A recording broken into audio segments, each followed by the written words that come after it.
여기에 모인 우리 주의 은총 받은 자녀라 우리 찬양드립니다.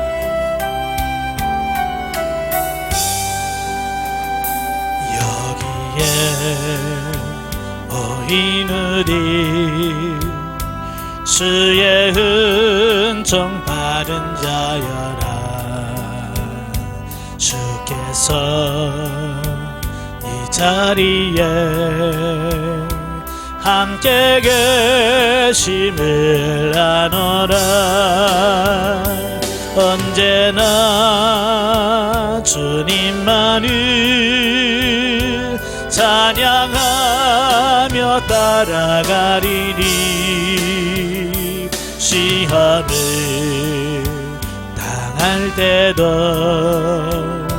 함께 계심을 믿노라. 이 믿음 더욱 굳세라. 주가 지켜주신다. 어두운 밤에도 주의 밝은 빛 인도하여 주신다.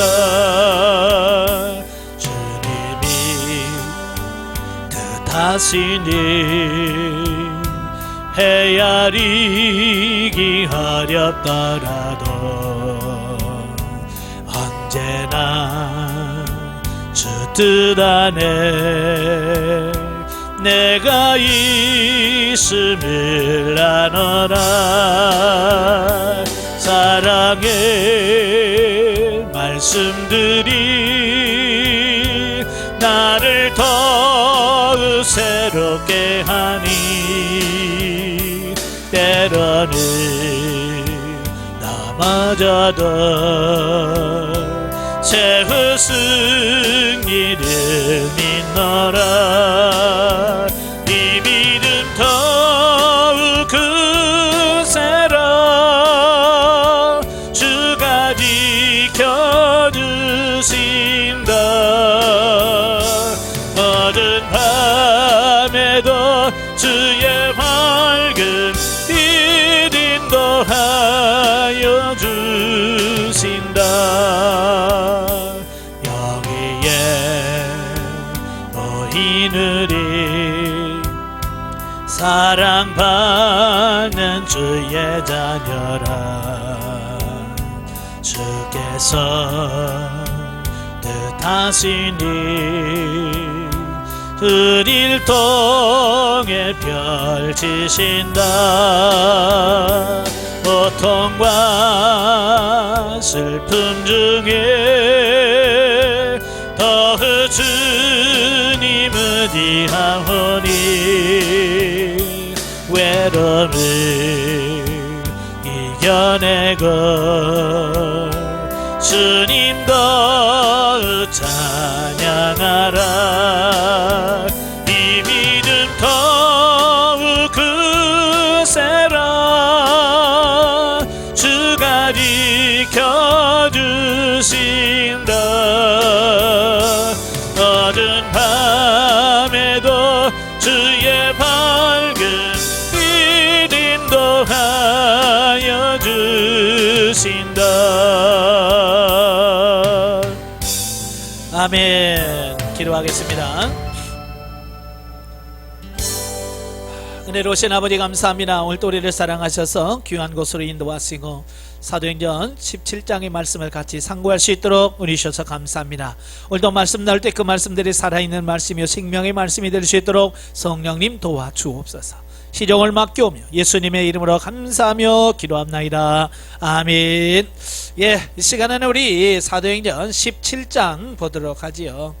16장에서는 사도 바울이 2차 전도행을 떠나게 돼서 그 빌립보에 이르게 됩니다. 그 빌립보에서 그가 감옥에 갇히게 되죠. 감옥에 갇힌 중에서 그가 하나님을 찬양하며 기도했더니 하나님께서 옥문을 열어주시고 결국 그것을 통해서 간수와 그의 가족을 구원하는 그런 일이 있었지요. 그리고 감옥에서 나올 때에 그들이 권하여 그 성을 떠나기를 청했다. 그리고 관원들이 잘못한 게 많잖아요.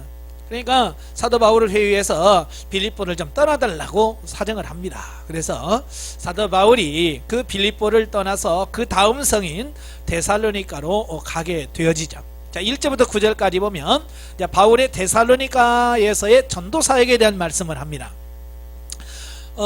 빌립보에서 바울과 실라는 남서쪽으로 약 160km 정도 떨어져 있는 데살로니가에 이르게 되는데, 이 데살로니가는 그 마게도냐라는 성의 지방의 수도입니다. 예를 들어서 이런 거예요.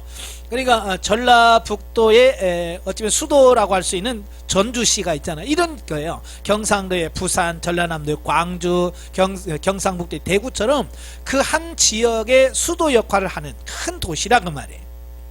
그러다 보니까 큰 상권이 형성되고 또 그만큼 교통이 발달되어 있기 때문에 복음을 유럽에 확산시키는 전략적으로 아주 어찌 보면 가장 알맞는 장소다라고 이렇게 볼 수 있어요. 그러니까 하나님께서 괜히 그들을 데살로니가로 인도하신 것이 아니라 그 복음을 전파하는 데 있어서 참 좋은 길목이에요. 그래서 하나님께서는 그를 이 데살로니가로 인도하셨다라고 하는 거죠. 그러니까 이유가 있어서 그런 거예요. 자, 그래서 바울이 그 데살로니가의 지역에 이르러서 그 유대인의 회당에 들어가서 복음을 전파합니다. 그때 경건한 헬라인들의 큰 무리와 적지 않은 귀부인들이 복음을 영접했다라고 하는 거예요. 그러니까 세상 어디나 구원받기로 예정되어진 자들이 있더라는 거예요. 우리 눈에는 안 보이죠. 그러나 가서 사역을 하면 그곳에서 하나님께서 그들을 통해서 변화시키시고 구원할 자들이 반드시 있다는 사실이, 바로 바울이 데살로니가에 가니까 바로 그곳에도 역시 구원받을 영혼이 있어요. 그래서 사도 바울이 말씀을 전할 때에 그 말씀을 받아들여서 영접하게 되는 놀라운 역사가 일어나게 돼요. 자, 여기 보면 경건한 헬라인들, 그러니까 그 사도 바울이 지금 어디에 들어갔어요? 유대인의 회당에 들어가서 복음을 전했잖아요. 그러니까 그들이 회당에 모였다고 하는 말은 이미 그들은 유대인들을 통해서 유대교로 개종한 사람들일 것일 가능성이 많아요. 예. 그러니까 회당에 모였겠죠. 자, 회당에는 유대인들만 모이거든요. 개종한 자들. 예. 자, 어찌 보면 보세요. 열심히 지금 유대인들이 개종을 시켜서 유대인들의 회당에 지금 모여 있어요. 근데 사도 바울이 가서 복음을 전하니까 그들이 다 어떻게 돼요? 이제는 유대교에서 기독교로 개종을 하게 되어지는 거예요. 요즘도 그렇지만 한 사람 전도하기 얼마나 힘들어요. 그러니까 유대인들의 입장에서 보면 이해가 돼요. 자기들은 정말 힘들어서 유대교로 겨우 개종시켜 놨는데 이 바울이라는 사람이 와서 새 안식일 동안 말씀을 전하는 동안에 얼마나 그 말씀이 은혜가 있었는지 다 기독교로 개종해버린 거예요. 그러니까 유대인의 입장에서 굉장히 열받을 일이겠죠. 그죠? 저 같아도 화나겠죠. 예. 그래서 그들은 이 사도 바울과 실라를 핍박하게 되어졌다라고 하는 거예요. 예. 그 밑에 보면 헬라인들과 이 사람들은 뭐 크게 큰 관심 없어요. 뭐만 자기 구원에만 관심 있잖아요. 근데 유대교는 자기들의 교파적인 문제가 얽혀 있잖아요. 그러니까 헬라인들은 금방 복음을 받아들여요. 그러나 유대인들은 쉽지 않다 그 말이에요. 그래서 그들은 오히려 바울을 시기하여 해하고자 혈안이 되어 야손의 집에 침입했다 그 말이에요. 예, 자기들이 힘들게 해서 전도만 했더니 싹 자기 편으로 개종시켜놨어요. 화 안 나겠어요? 예, 그래서 사도 바울을 시기함을 통해서 죽이려고 한 거예요. 그래서 야손의 집에 들어갑니다. 예. 근데 그 집에 가니까 바울을 찾지 못한 거예요. 이미 바울은 숨겨놨거든요. 그래서 바울과 실라를 숨겨주었던 야손과 그의 형제들을 읍장들 앞에 끌고 가 큰 곤욕을 치른 끝에 보석금을 받고 놓아줍니다. 예. 그래서 나중에 바울이 데살로니가로 돌아가지 못한 이유를 설명하면서 바로 이 얘기를 하는 거예요. 나도 데살로니가에 빨리 가고 싶었다. 자, 그런데 사도 바울이 가면 사도 바울이 힘들고 어려우면 괜찮은데 바울 때문에 다른 사람들이 어려움을 당한단 말이에요. 보세요. 복음을 받아들였던 야손이 바울과 시라를 찾지 못하니까 그 집을 읍장대에 끌고 가서 고발해서 막 보석금을 풀고 풀려나는 이런 어려운 곤경을 처한 거예요. 그러니까 사도 바울은 본인 자신이 고난을 받으면 견딜 수 있겠는데 자기 때문에 성도들이 고난을 당하는 이거 참 어려운 거거든요. 목회자를 이 땅에서 마찬가지일 거예요. 본인 자신이 어려움을 당하고 고난을 받으면 그냥 견딜만 해요. 그런데 성도들이 고난을 받으면 이게 참 어렵거든요. 이제 사도 바울도 이제 그런 거예요. 자기 때문에 그 교인들이 어려움을 당할까봐 찾아가지 못하는 이런 부분을 보게 되죠. 자, 그러나 이러한 고난과 박해 중에서도 데살로니가에 전파된 복음의 씨앗은 크게 성장하여 열매를 맺고 유럽 전역에 복음이 확산되는 기초가 되었다라고 하는 거예요. 그러니까 사도 바울이 이 데살로니가라고 하는 지역에 들어가서 하나님의 말씀, 복음을 전파한 건 새 안식일이에요. 새 안식일이라고 해봐야 요즘은 3주밖에 더 됩니까? 3주. 3주 동안 말씀을 듣고 그들이 변화됐다는 거예요. 새로워졌어요. 놀라운 역사가 일어났어요. 자, 이걸 보면서 한 가지 깨닫는 게 뭐냐면 사람들이 변화되고 새로워지는 것은 굳이 그렇게 긴 시간이 필요하지 않다는 거예요. 변화되는 데는 그렇게 큰 시간이 안 걸려. 문제는 뭐냐, 사람들이 오래 하나님의 말씀을 듣고 신앙생활을 오래 해서도 변화되지 않는 게 문제라고 말이. 만나기만 하면 오늘 데살로니가 교인들이 예수님을 만나니까 그가 비록 새 안식일 동안 말씀을 들었지만 변화되었잖아요. 그래서 유럽 전 지역과 심지어는 아시아 지역까지, 바다 건너 아시아 지역까지 그 교회의 칭찬받는 소식이 전파되는 거예요. 그만큼 그들이 변화되었다라고 하는 것을 보게 돼요. 어때요? 우리는 수십 년 동안 신앙생활하지. 모태신앙을 통해서 30년, 40년, 50년, 60년, 70년, 80년을 신앙생활해도 우리는 변화가 안 돼. 왜냐? 말씀이 우리 속에 들어와서 뿌리를 박지 못하고 진리가 되지 못하고 생명이 되지 못하니까 그런 거예요. 데살로니가에서 2장에 보시면 데살로니가 교인들이 그렇게 변화될 수 있었던 것은 뭐요? 그들이 사도 바울을 통해서 증거되는 말씀을 사람의 말로 받지 아니하고 하나님의 말씀으로 받았다고 말해요. 하나님의 말씀으로 받아들이니까 안 변하겠어요? 사람의 말로 받아들이니까 시험 들었느니 뭐니 그러지.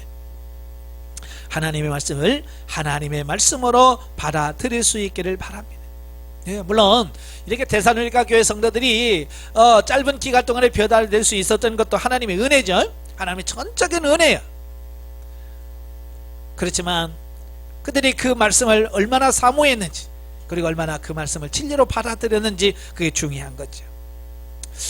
자, 그래서 결국 데살로니가에서 더 이상 복음을 전하지 못하고 이제 베레아로 도망을 가죠. 도피합니다. 피하게 되죠. 그래서 이제 10절부터 15절까지 보면 이제 베레아에서의 전도 사역이 나와요. 데살로니가서 유대인들의 배척으로 인해서 바울이 사역지를 베레아로 옮기게 되었는데, 이 베레아는 데살로니가에서 남쪽으로 약 80km 정도 떨어진 소도시로 그다지 중요한 도시는 아니었는데, 바울이 베레아에 있는 유대인의 회당에 들어가 복음을 전하였는데, 이곳 사람들은 복음을 편견 없이 깨끗한 마음으로 열심히 있게 받아들였다라고 하는 거예요. 뭐 거의 같은 지역이래. 약 80km면 그래도 상당히 먼 거리예요. 가까운 거리는 아니에요.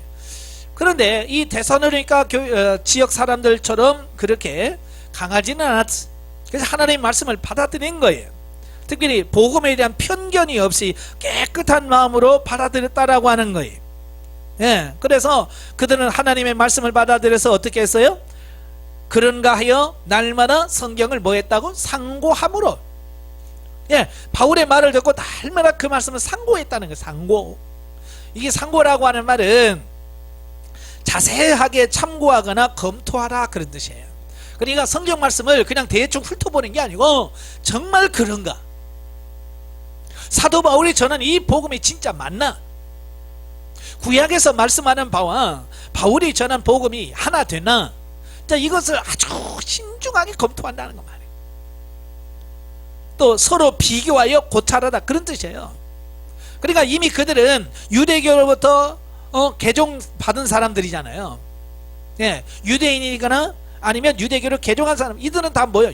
이미 구약을 알고 있는 사람들이에요. 예? 구약을 알고 있단 말이에요.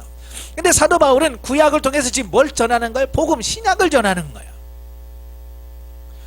그러니까 구약과 신약은 다르잖아요. 그러니까 그들이 구약을 잘 보고 구약을 자세하게 보면서 참고하면서 사도 바울이 말한 그게 진짜인가, 예수 그리스도의 복음이 진짜 맞나, 이걸 검토하는 거예요. 검토해보니까 어때요? 맞는 거죠.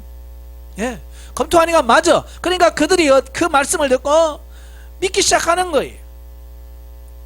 그래서 헬라의 귀부인들 뿐만 아니라 남자들도 많은 숫자가 믿기 시작하게 되어지는 이 부분을 보게 됩니다.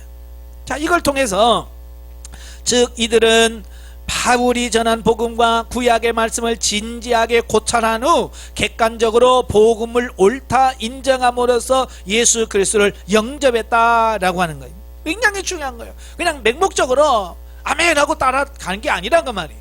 정말로 구약의 말씀과 일치되나, 하나 되나, 이거 검토했다는 말이에요.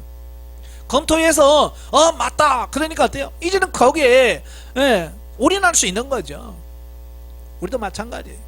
하나님의 말씀이 진리인 걸 알지 못하면 우리가 거기다가 모든 걸 올인하지는 못해요. 그러나 그게 진리다, 하나님 말씀이다, 이것만 알면 모든 걸 거기다 맞출 수 있잖아요. 이런 베레아인들의 복음과 말씀 연구에 대한 열의와 겸손은 오늘날 모든 성도들이 지녀야 할 아름다운 테러래. 오늘날 많은 성도들이 성경 공부하자 하면 안 해. 성경 읽어요, 안 읽어요. 그리고 겨우 교회 가서 설교 듣는 거 가지고 신앙생활 하니, 여러분 설교 듣는 거 중요하지만요, 설교는 일부분이잖아요.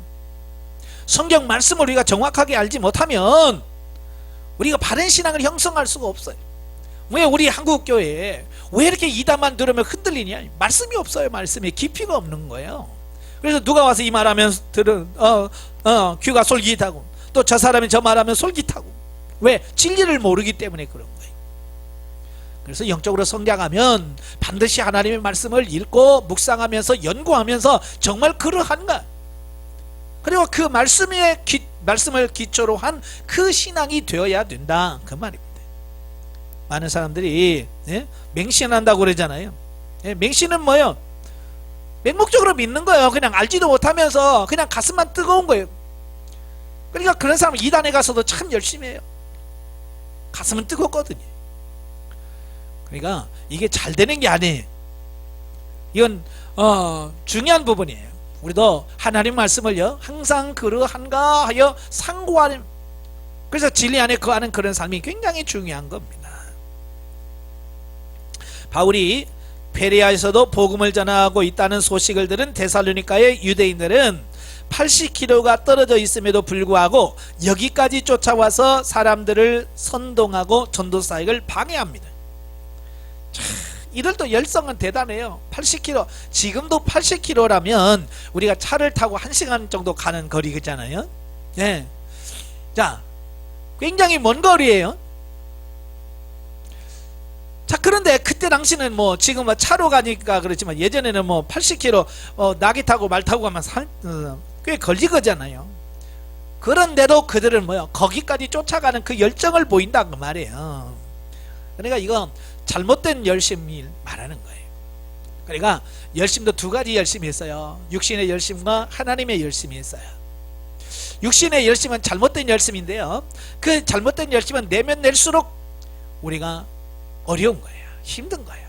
이건 사망이거든요. 이거 누가 경험했냐면 사도 바울이 경험했잖아요. 그가 예수 그리스도를 만나기 전에 얼마나 큰 열정을 품었어요. 대단한 열정을 품었어요. 다메섹까지 가서 예수 믿는 사람 잡아가두려고 공문을 써가지고 가잖아요. 예? 그 열정이 바로 유대인의 이런 열정이거든요. 왜요? 몰라서 그래. 몰라서. 그러나 바울이 그 예수 그리스도를 만나고 보니까 자기의 열심이 육신의 열심이요, 잘못된 열심이요, 사망의 열심이었다는 사실을 알게 돼. 그래서 그가 고린도서에 보면 내가 하나님의 열심으로 열심을 낸다 그 말을 하지요. 하나님의 열심, 이건 육신의 열심과 전혀 다른 하나님을 향한 열심, 하나님께 주신 열심, 그 열심으로 신앙생활, 저와 여러분이 육신의 열심이 아닌 하나님의 열심으로 하나님을 섬길 수 있기를 바랍니다. 이것은 복음에 대한 오해와 영적 무지가 얼마나 하나님 앞에 큰 죄악을 저지르게 되는지를 잘 보여줍니다. 예, 무식하면 용감하다는 말이 있잖아요. 예, 그들은 복음의 진리를 몰라요. 구원의 진리를 모르니까 그들은 그렇게 할 수밖에 없고, 아마 그들은 그렇게 하면서 자기들이 옳은 일을 한다라고 생각했을 거예요. 그죠? 그러니까 그런 열심을 냈겠죠. 자기들이 하는 게 옳고 하나님의 뜻을 이루는 거라고 생각했겠죠. 물론 진리적으로 보면 그들은 하나님의 일을 방해하는 꼴이 되었는데도 불구하고 모르니까. 우리도 영적인 소경에서 빨리 벗어나야 됩니다. 영적 진리로 새로워져야 돼. 그렇지 않으면 우리도 유대인들처럼 열심을 내는데, 열심은 내는데 결국 주님 앞에 가서 나는 너를 모른다, 그러면 아무 소용없잖아요. 그래서 우리가 진리로 바르게 세워지는 우리가 되어야 될 줄로 믿습니다. 그래서 우리가 영적인 소경에서 벗어나도록 기도하셔야 돼. 영적으로 분별력이 있어야 되고 깨어 있어야 됩니다. 한편 유대인들의 거듭된 박해는 오히려 복음을 신속하게 여러 지방으로 전파하게 되는 원인이 되었는데, 이것도 복음 전파를 위한 성령님의 섭리라 할 수 있다. 예, 그러니까 어찌 보면 고난이죠. 고난인데 하나님께서는 그 고난을 이용하시는 거예요. 그래서 복음이 더 확산되어져 가는 이 부분을 보게 되는 거예요. 예, 사람이라고 하는 것은 편하면 그냥 눌러앉고 싶은 그런 마음을 갖거든요. 예, 그렇잖아요. 그런데 고난이 오면 그 고난 때문에 깨어 있어서 움직일 수밖에 없는 거예요. 그래서 하나님도 바로 성령께서 강권적으로 사도 바울과 그의 동역자들에게 고난을 선물로 주셔서 그 고난으로 인해서 사도 바울이 이 동네 저 동네 빨리 움직임으로 말미암아 복음이 이렇게 짧은 시간에 확산될 수 있는 계기를 허락하셨다라고 하는 거예요. 예, 어쨌든 하나님께서 하셔요. 그러니까 하나님이 하셔야 돼. 그리고 하나님이 하시는 것은 그 누구도 막을 수가 없는 거지. 자, 세 번째 단락은 16절 34절까지인데요 아덴에서의 전도 사역입니다. 자, 보면은 이제 베레아에서 복음을 전하다가 유대인들의 소동으로 인해서 배를 타고 이제 아덴으로 가게 됩니다.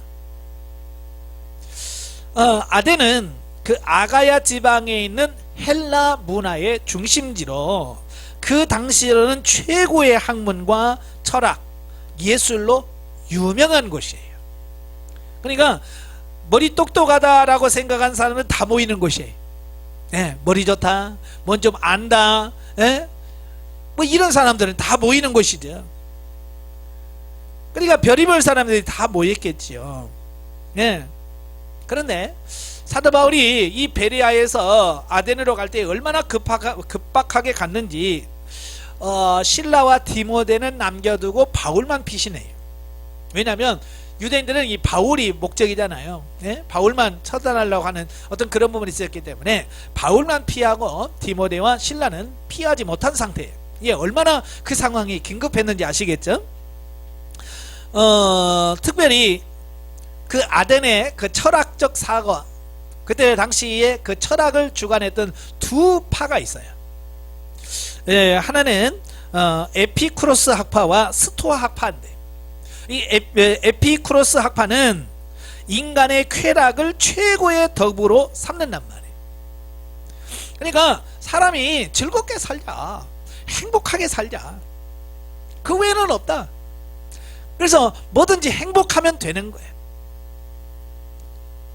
그래서 행복을 위해서라면, 쾌락을 위해서라면 뭐 도덕적, 윤리적 이런 거 안 따지는 거예요. 그러니까 이 에피쿠로스 학파들은 뭡니까? 성적으로, 도덕적으로 문란할 수밖에 없죠. 왜? 쾌락을 추구하니까. 또 반면에 이 스토아파가 있어요.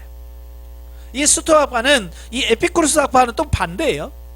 이들은 정해진 운명에 따라 냉철한 이성의 바탕을 둔 도덕적 삶을 강조하는 학파입니다. 이들은 금욕을 해요. 예, 에피쿠로스 학파는 금욕이 아니라 그냥 방관이죠. 자, 그런데 여기는 금욕한단 말이에요. 바로 이게 그때 당시에 양대 산맥이죠. 자, 그런데 자, 이렇게 철학과 학문에는 대단한 이치를 차지하고 있고 그 유명한 데인데 종교적으로는 어떠냐? 종교적으로는 매우 미신적이고 불경건하여 당시 아테네만 무려 300개의 공식적인 우상과 3만여 개의 신상이 있었다고 한다. 그러니까 최고의 학문을 자랑하는 그곳에 뭐가 있어요? 우상이 막 차고 넘치는 거예요. 참 아이러니하죠. 그들이 좀 깨어 있다면 그게 아무것도 아니라는 거, 우상은 그냥 돌덩이 나무덩이라는 걸 알 텐데 그들은 모른다 그 말이에요. 자, 이걸 보면서 인간의 지식과 영적인 분별력은 다르다는 구할 수 있어요. 그러니까 박사라고 해서 영적인 분별력도 있다? 아니라는 거예요. 오늘날 이단에 가보세요. 박사학위 받은 사람 많이 있어요. 그러니까 그들은 그걸 자랑하잖아요. 봐라, 우리 교회에 박사가 몇 명 있고 국회의원이 몇 명 있고. 야, 그들이 뭐 바보냐? 그들이 여기 와서 믿을 정도 되면 이건 정상적인 거다, 이렇게 자랑한단 말이에요. 그게 맞습니까? 아니에요. 오늘 본문을 봐도 그렇게 지식과 학문과 철학이 발달된 그곳에 뭐가 있어? 우상단위가 넘쳐. 심지어는 뭐라고 그래? 바울이 가서 보니까 바울이 우상단위가 너무 많은 거예요. 그래서 23절에 뭐라고 그래? 내가 두루다니며 너희가 위하는 것들을 보다가 알지 못하는 신에게라 새긴 단도 보았다. 우상이 얼마나 많은데 한쪽에 보니까 알지 못하는 신이라고 하는 단이 있어서 거기다가 제사를 드리더라고요. 알지 못하는 신은 뭐예요? 그러니까 그들은 모든 게 신이라고 생각하잖아요. 그런데 혹시라도 그들이 몰라서 섬기지 못하는 신, 그들이 해코지를 할까봐, 그래서 알지 못하는 신이라고 하는 단까지 세워놓고 거기다가 제사 지낸다 그 말이에요. 이게 얼마나 그들이 어리석은지 아시겠죠. 오늘날도 마찬가지예요. 저도 깜짝깜짝 놀라는 게 그거예요. 카이스트라면 우리나라에서 최고의 석학들이 모여서 연구하는 그런 곳이잖아요. 최첨단 우주를 연구하고 우주선을 만드는 그런 단체인데도 그곳에서 뭘 하나 위성을 만들거나 뭐하면 뭐예요? 돼지 머리 놓고 고사 지낸대. 우리가 생각하면 참 어리석은 건데 그렇게 한다 그 말이에요. 자, 그런 걸 보면서 우리가 분별을 잘 해야 된다. 영적 분별력이 없으면 우리도 그럴 수밖에 없다는 것을 인식하시고 우리를 이렇게 구원해 주시고 구원의 확신을 갖게 하신 성령님과 하나님께 감사하시기를 바랍니다. 자, 바울은 이러한 아덴 사람들의 모습을 분개하며 그들에게 복음을 이해시키기 위해서 아레오바고에서 철학적이고 사변적인 논쟁을 벌입니다. 자, 여기서 이제 바울의 실수가 하나 나와요. 그러니까 바울이 이 아덴에 가니까 이들은 전부 다 지식인들이에요. 지식층이고 머리가 똑똑하니까 그들에게 이 복음을 전하려면 어떻게 해야 돼요? 그들이 이해하고 납득할 수 있는 방법으로 설명을 해야 될 거 아니에요. 그죠? 지금까지 사도 바울은 이제 철저하게 성령님을 의지했어요. 성령님을 의지하고 성령님의 능력으로 복음을 전했어요. 그런데 사도 바울이 아덴에 와서는 성령의 능력을 의지하지 아니하고 자신의 어떤 지적 능력일까요? 자기의 철학적 지식일까요? 이런 걸 가지고 복음을 전하기 시작하는 거예요. 그런데 놀라운 것은 그 바울이 그렇게 쉽고 이해하기 쉽게 복음을 전했는데 이들은 복음을 받아들이지 않는다는 거예요. 이게 무슨 놀라운 거예요. 그렇게 쉽게 알기 쉽게 복음을 전했는데 몰라. 왜 그럴까? 여기 보니까 첫째는 아덴 사람들의 지적 교만으로 인해 부활을 인정하지 않는 배타적인 태도로 말미암아 소수의 사람만 복음을 받아들였을 뿐, 큰 효과를 거둘 수 없었다라고 하는 거예요. 예. 다시 말하면 그들의 교만이 사도 바울의 그 복음을 받아들이지 못하도록 막았다는 거예요. 진짜. 그러니까 이런 거죠. 자기들 아유 우리가 얼마나 똑똑한데 야야 그런 얘기를 들어서 우리가 넘어가겠냐라고. 이게 자기 인간의 지식을 믿는 거죠. 예. 그래서 그 인간의 지식이 결국 바울이 전한 그 지식을 받아들이지 못하게 만들었어. 그런데 중요한 것은 이 사건을 통해서 바울이 깨닫는 게 뭐예요? 바울은 아덴에서의 그 사변적인 설교를 통한 복음 전파가 큰 효과를 거두지 못했다는 사실을 깨닫고 고린도에서는 오직 십자가의 도만을 전하기로 결심하게 된다. 이게 무슨 말이에요? 이게 사도 바울은 성령의 능력으로 복음을 전해야 되는데 성령의 능력이 아니라 자기 자신의 지식과 이걸 전했다고 말해요. 안 되는 거예요. 여러분, 사람을 변화시키는 것은 단순한 지식이나 언변으로 되어지는 게 아닙니다. 오직 예수 그리스도와 십자가의 도만이 그를 변화시킬 수 있고요, 구원할 수 있는 거예요. 바울은 이 아덴에서 바로 이걸 경험한 거예요. 사람의 능력으로는 절대로 사람을 변화시킬 수 없다. 오직 십자가, 예수 그리스도의 보혈만이 사람을 변화시킬 수 있다. 이걸 깨달은 거예요. 그래서 그가 고린도에 가서는 내가 십자가의 도에는 전하지 않겠다. 이걸 깨달은 거예요. 그러니까 이걸 보면 사람은 누구나 실수할 수 있어요. 근데 그 실수를 통해서 뭐요?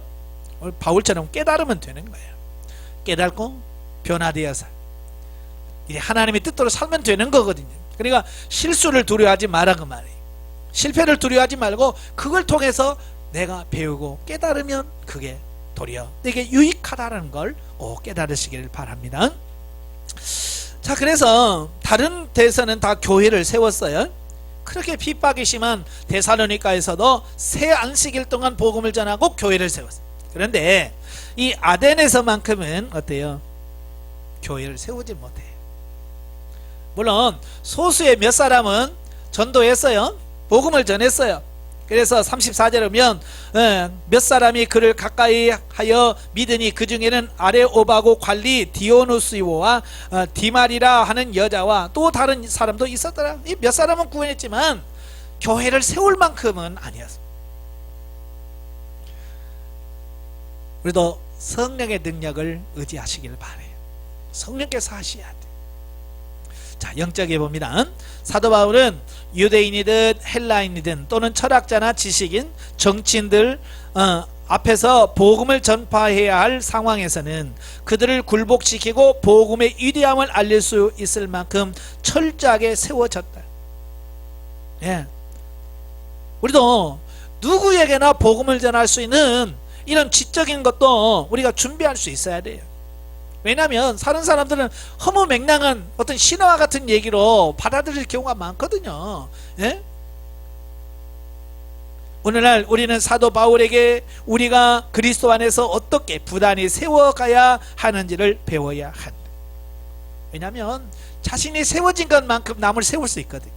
내가 성장한 만큼 다른 사람을 성장시킬 수 있고 내가 세워진 것만큼 다른 사람을 세울 수 있는 거예요. 그래서 우리가 영적으로 깨어있어서 내 자신이 먼저 세워지기 위해서 부단히 노력해야 된다고 말이에요. 하나님께서는 오늘날 우리에게 복음을 전할 사명을 맡기셨다. 복음으로 먼저 새롭게 된 우리는 영육 간의 끊임없는 자기 개발을 통하여 어디에서 어떤 사람을 만나든지 그들을 복음으로 설득할 수 있는 능력자들이 되어야 한다. 아멘. 예. 다양한 생각과 문화 속에서 공감하고 이해할 수 있도록 복음을 전할 수 있는 지혜와 영적 자질을 갖추어야만 한다고 말이에요. 왜? 우리는 다양한 사람들을 만날 수 있으니까. 또한 복음의 원리는 변하지 않아도 복음을 전파하는 과정과 방법이 성령의 역사에 따라 달라졌던 것처럼 오늘날도 동일하게 성령님께서 역사하시도록 우리 자신을 비우는 삶이 되어야 한다. 예. 여러분, 시대마다 전도와서 영혼을 살리는 방법을 많이 네, 바뀝니다. 왜 시대에 따라 달라져요. 물론 복음의 그 원리는 변하지 않습니다. 예수 그리스도와 복음. 예. 그러나 방법에 있어서는 시대에 따라서 우리가 바꿔질 필요가 있다라고 하는 것을 보게 됩니다. 뭐 예전에는 뭐 그냥 길거리에서 예수 천당만 해도 돼요. 근데 지금은 어때요? 매스컴 시대예요. 그래서 우리가 유튜브나 이런 걸 통해서 복음을 전할 수 있는 어떤 이런 계기를 또 마련해. 예, 이 시대적 변화거든요. 그래서 우리는 노방전들을 하든 유튜브를 통해서 방송으로 하든 원리는 똑같아요. 예수 그리스도를 전하고 복음을 전하는 것은 똑같은 거예요. 단지 방법만 차이가 있을 뿐이에요. 그러니까 시대에 맞게끔 자기 자신을 바꿀 수 있는, 변화시킬 수 있는 지혜도 필요하다 그 말이에요. 자, 마지막으로 성경 계시 발전사적 이해를 보겠는데요. 자, 오늘은 이제 회당에 대한 부분을 한번 보도록 하죠. 회당이라고 하는 말은 성경에 꽤 많이 나와요. 네, 성경에 67에 나옵니다. 67번 나와요. 그러니까 성경 한 권당 한 번씩은 이상은 나온다고 보면 되겠죠. 예, 이 회당이라고 하는 말은 헬라어로 보면 수나고게, 수나고게라고 하는데, 바로 이 수나고게는 무슨 뜻이냐면 종교적인 목적이나 또는 세상적인 목적으로 사람들이 모인 것을 지칭하는 말이다. 그러니까 원래 이제 회당이라고 하는 말은 종교적이든 아니면 그냥 세상적인 목적, 회의를 하든 목적이든 이렇게 사람들이 모이는 것, 모이는 집, 모이는 어떤 그런 모임을 회당이라고 불렀어요. 그러니까 모아들이다, 모이게 하다, 모으다라는 뜻을 가진 수나고에서 유래되었다라고 하는 거예요. 그러니까 결국 이 회당은 나중에 이제 교회라고 하는 어떤 모형으로 발전합니다. 기독교가 나오면서 이제 오순절 성령 강림 이후에 이 회당이 어떤 교회, 오늘날 교회의 한 모델 모형이라고 할 수 있어요. 그러니까 이 교회라고 하는 말도 마찬가지예요. 교회라고 하는 말을 우리가 에클레시아라고 하죠. 물론 이제 지금은 교회 그러면 건물을 연상하게 해요. 그래서 회당도 원래 건물이 아니었어요. 건물이 아니라 모인 사람들의 무리를 가리키는 말이었는데, 사람들이 모이는 곳을 이야기하다 보니까 결국 그게 뭐가 이제 건물이 되었어요. 그래서 회당에 간다, 회당을 짓는다, 다 뭐예요? 건물을 얘기하는 거예요. 교회도 마찬가지죠. 교회 에클레시아라고 하는 말로 에크라고 하는 말과 에크라고 하는 안에서 밖으로 라는 뜻과 부르다라고 하는 말이 합성어거든요. 다시 말하면 세상 밖으로 불러내다. 왜? 구원시키기 위해서. 그러니까 세상 밖으로 불러낸 무리 또는 모임을 에클레시아라고 하는 거예요. 그러니까 오늘날 성도들의 무리, 모임을 에클레시아, 교회라고 한다는 말이에요. 성경에 67회가 나옵니다. 그 중에서 구약에서는 딱 한 번 나와.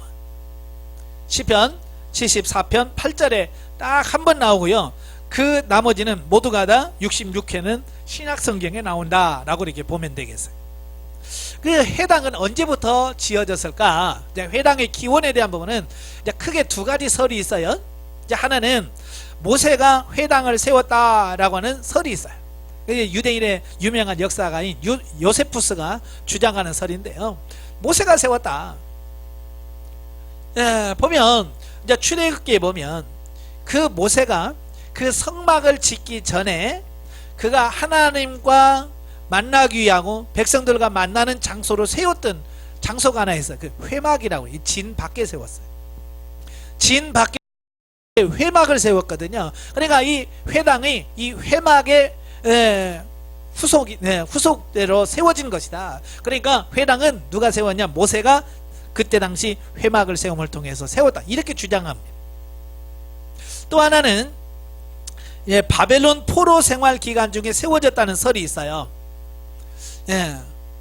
이 중에서 이제 모세의 설보다는 이 바벨론 포로 생활할 때 세워졌다는 설이 많이 지지를 받고 있죠.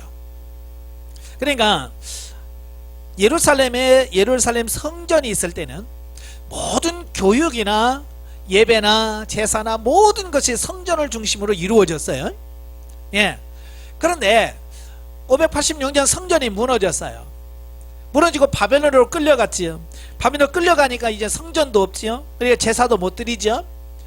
그러니까 유대인들이 자기 자신들의 그 신앙 율법을 어떻게 바르게 전할 수 있을까? 후손들에게.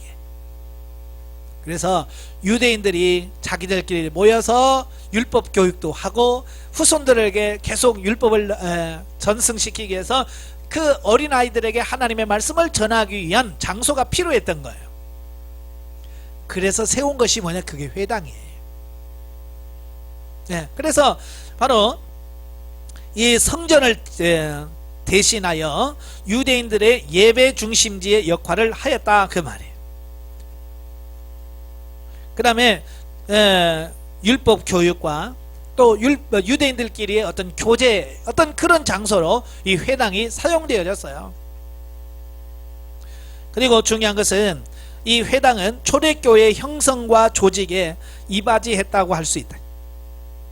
그러니까 신약시대에 어떤 교회가 세워지잖아요, 오순절 이후에. 근데 그 교회의 모델, 모형이 어디서 오냐? 이 회당에서 온 거예요.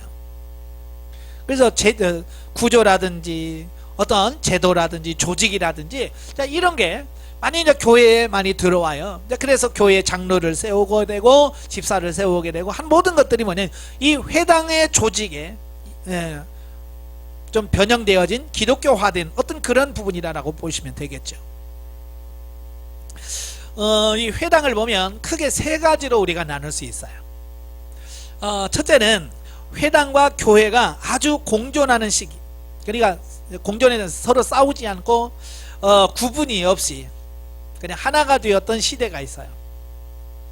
바로 이 시기는 바로 예수님께서 십자가에 못 박혀 죽으시고 오순절 성령 강림 이전에는 이 기독교와 회당은 서로 분리되지 않았고요, 싸우지 않았어요.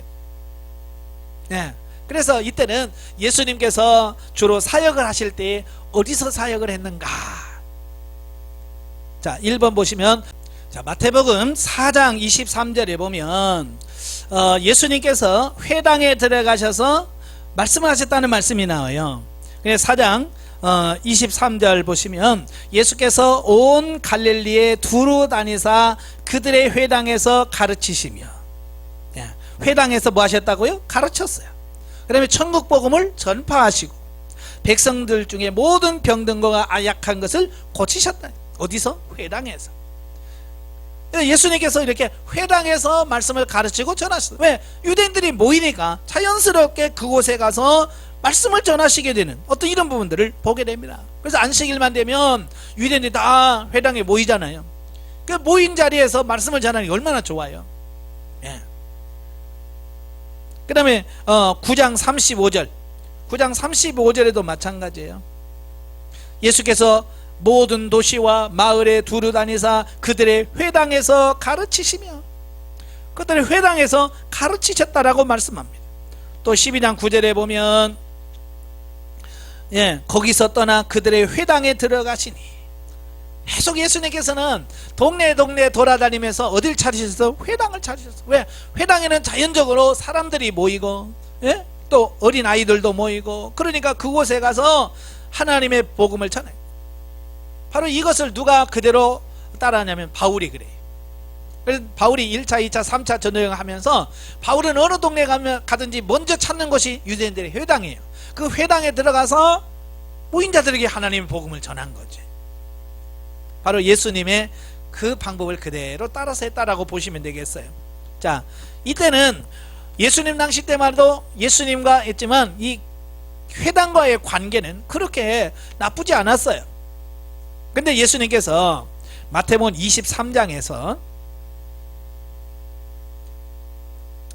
마태복음 23장 34절에 보면 예수님께서 제자들에게 예언을 하나 하셔요. 34절에 보면 그러므로 내가 너희에게 선지자들과 지혜 있는 자들과 서기관들을 보내매 너희가 그 중에 덜어는 죽이고 십자가에 못 박고 그 중에 덜어는 너희 회당에서 채찍질하고, 이래 이 회당이 기독교를 박해하고 핍박할 때가 온다라고 하는 것을 예언하셨어요. 이게 중요한 거예요. 하나님, 예수님께서 언젠가는 때가 되면 이 회당이 너희를 핍박하고 박해할 때가 온다 그 말이에요. 그래서 예수님께서 제자들에게 미리 그 부분을 말씀하셨어요. 그게 어디요? 금방 이루어지는 거예요. 예수님께서 십자가에 못 박혀 죽으시고 이제 두 번째 가면 회당과 교회 갈등이 일어나는 시기가 있어요. 그게 언제는 사도행전 4장부터 보면 이제 교회와 회당과 갈등의 시기가 나오게 돼요. 네, 4장 5장에 보면 유대인들이 계속해서 교회를 핍박을 하게 되죠. 네, 핍박을 하게 돼요. 왜냐하면 교회가 엄청나게 부흥했거든요. 2장에 보면 사도 바울이 오순절에 성령 충만받고 설교 한번 했더니 3,000명이 회개하고 돌아왔어. 또 그가 4장에서 그 어려움을 당하고 있다가 그가 나와서 복음을 전할 때 5,000명이나 됩니다. 그냥 막 귀하급수적으로 교회가 늘어나는 거예요. 자, 그러니까 그렇게 부흥하는 교회를 바라보면서 그들은 부담감을 느낄 수밖에 없고 시기할 수밖에 없었던 거죠. 그래서 교회를 핍박하기 시작하게 되어지는 이 부분을 보게 되고요. 그 갈등이 이제 표면적으로 확 드러난 사건이 나와요. 그게 사도행전 7장이죠. 바로 스데반 사건이에요. 예, 스데반 집사의 사건이 나와요. 6장 8절 9절에 보면 스데반이 은혜와 권능에 충만하여 그 기사와 표적을 민간에게 행하니, 네, 이 스데반 집사가 하나님의 말씀을 전하기 시작하는 거예요. 지와 성령이 충만하고 어느 누구도 그를 감당할 수가 없는 거예요. 네, 그래서 결국은 그들이 스데반 집사님을 돌로 치죠. 그래서 최초의 순교자가 나오게 되어지는 부분을 보게 돼요. 자, 이때 이제 교회와 회당은 사이가 굉장히 멀어지게 돼요. 그래도 아직은 아니에요. 예. 그 이후에도 계속해서 복음을 전할 때마다 어디에요? 회당을 찾아 사도 바울이 여전히 회당을 찾아가서 복음을 전합니다. 자, 오늘 본문에도 그랬고요. 예. 그러니까 데살로니가에도 그랬고 베레아도 그랬고 아덴에도 그렇고요. 또 고린도에 가서도 여전히 어때요? 회당을 찾는 거예요. 그래서 회당에 가서 복음을 전하게 되어집니다. 자, 그런데 이제 18장에 가면 18장 5절과 7절에 보면 자, 복음을 전할 때에 유대인들이 그렇게 박해를 하는 거예요. 반대를 하는 거예요. 그래서 사도 바울이 그 박해를 견디다 못해서 하는 말씀이 있어요. 사도행전 18장 5절과 7절에 보면 실라와 디모데가 마게도냐로부터 내려오매 바울이 하나님의 말씀에 붙잡혀 유대인들에게 예수는 그리스도라 밝히 증언하니 그들이 대적하여 비방하거늘 바울이 옷을 털면서 이르되 너희 피가 너희 머리로 돌아갈 것이요 나는 깨끗하니라 이후에는 이방인에게로 가리라 하고 거기서 옮겨 하나님을 경외하는 디도 유스도라 하는 집에 들어가니 그 집은 회당 옆이라. 예. 이 고린도의 회당에서 말씀을 전하는데 유대인들이 하도 방해를 하니까 옷을 떨어버리면서 나는 이제부터 이방인에게 가겠다. 이제 이방인의 사도로 선포하는 거예요. 그래서 회당이 있지만 그 옆에 유수도라는 집으로 옮겨. 그래서 유수도의 집에서 교회를 세우는 겁니다. 그러니까 회당과 이제 결별하고 이제 따로 교회가 따로 세워지는 어떤 이런 계기가 되어지는 어떤 이런 부분들을 보게 됩니다. 자, 이때부터 교회와 회당은 점점점 멀어지기 시작해요. 물론 이 이후에도 바울은 복음을 전하는 곳곳마다 먼저 회당을 찾아가서 복음을 전합니다만은 그건 구원하기 위함이지 그곳에 교회를 세우게 한 것은 아니에요. 결국 그러다가 시간이 흘러요. 시간이 흘러서 요한계시록에 보면 아주 무서운 말씀이 나와요. 계시록 2장 9절에 보면 서머나 교회에 대해서 말씀을 하죠. 그 서머나 교회 말씀하시면서 9절에 내가 내 환난과 궁핍을 알거니와 실상은 내가 부요한 자니라 자칭 유대인이라 하는 자들의 비방도 알거니와 실상은 유대인이 아니요 사단의 회당이라. 사도 요한은 그 유대인들의 모임을 가리켜서 뭐라고 그래요? 사단의 회당이다 그래서 사단의 회당. 얼마나 그들이 이제 복음과 진리에서 벗어나서 사단의 도구로 쓰임 받았으면 그 사랑의 사도였던 그 요한이 사단의 회당이라고 했을까요? 요한도 유대인이야. 그럼에도 불구하고 그들에게 사단의 회당이라고 불릴 만큼 그 회당이 이제는 하나님과 너무 멀어져 버렸다는 말이에요. 이제는 하나님의 일을 거역하는 사단의 회당이 되었어. 얼마나 안타까운 일이에요. 하나님을 위해서 모인 그곳이 이제는 하나님을 회방하는 사단의 회당이 돼요. 오늘날도 마찬가지예요. 오늘 교회가 뭐요? 구원받은 사람들의 모임이잖아요. 그렇다면 우리가 변화돼서 정말 세상의 빛과 소금의 역할을 감당해 애들 자칫 잘못하면 오늘날 이 교회가 유대인들의 회가 사단의 회당이 된 것처럼 교회가 그럴 수 있다는 거예요. 정신 바짝 차려야 돼요. 우리가 진정 하나님의 이름을 높이고 하나님을 찬양하며 하나님을 영화롭게 하며 하나님을 찬양하는 그런 회가 돼야지 사단의 회가 되면 안 된다. 오늘날 많은 교회가 교회답지를 못해서 세상 사람들의 손가락질을 받게 돼요. 지탄을 받게 돼요. 이건 교회가 교회답지 않은, 회당이 회당답지 않은 것처럼 교회가 교회답지 않은 것이 되어지면 그와 똑같은 결과를 가져오게 된다 그 말이에요. 결론을 맺겠습니다. 회당은 본래 성전을 대신하여 하나님께 예배하고 교육과 교제 장소였으나 교회가 부흥 성장함으로 시기하여 교회를 배척하고 핍박하는 것으로 변질되었습니다. 최후에는 사단의 회가 되는 결과를 가져왔습니다. 이것은 오늘날 우리 교회들에게 주는 놀라운 교훈이에요. 예, 우리 교회도 오늘날 교회도 세속화되고 인본주의화되고 점점 더 타락하면 오늘 유대교의 회당이 사단의 회당이 되는 것처럼 우리 교회도 그럴 수 있다는 사실이에요. 이 사실을 우리가 명심하고 진리 안에 바르게 세워지도록 이 땅에 있는 모든 교회가 하나님 말씀하며 바로 서도록 기도해야 되고 우리 자신들이 노력해야 돼요. 여러분 자신들이 영성이 형성된 거 나만 행복합니다 끝나는 것이 아니라 우리 교회, 여러분의 교회가 온전한 하나님의 교회로 세워지기 위해서 기도하면서 하나님의 미랄이 되어 썩어져 그 교회를 살리는 여러분이 되길 주님으로 축원합니다. 기도하겠습니다. 은혜로우신 아버지 감사합니다. 오늘도 우리를 사랑하셔서 귀한 말씀을 주셔서 감사합니다. 정말로 유대인들의 모임이 아름다운 모임이었으나 점점 타락함으로 이제는 사단의 회가 되었습니다. 그걸 통해서 오늘날 우리 교회에게 주어진 교훈이 그렇습니다. 하나님, 우리가 하나님께 예배하며 기도하기 위해서 모인 교회지만 우리가 자칫 잘못하면 아무리 사단에게 속아 사단의 회가 될 수 있습니다. 주님 정신 차리게 하옵소서.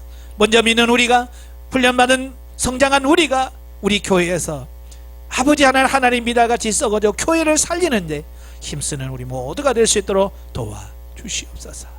예수님의 이름으로 감사하며 기도합나이다. 아멘.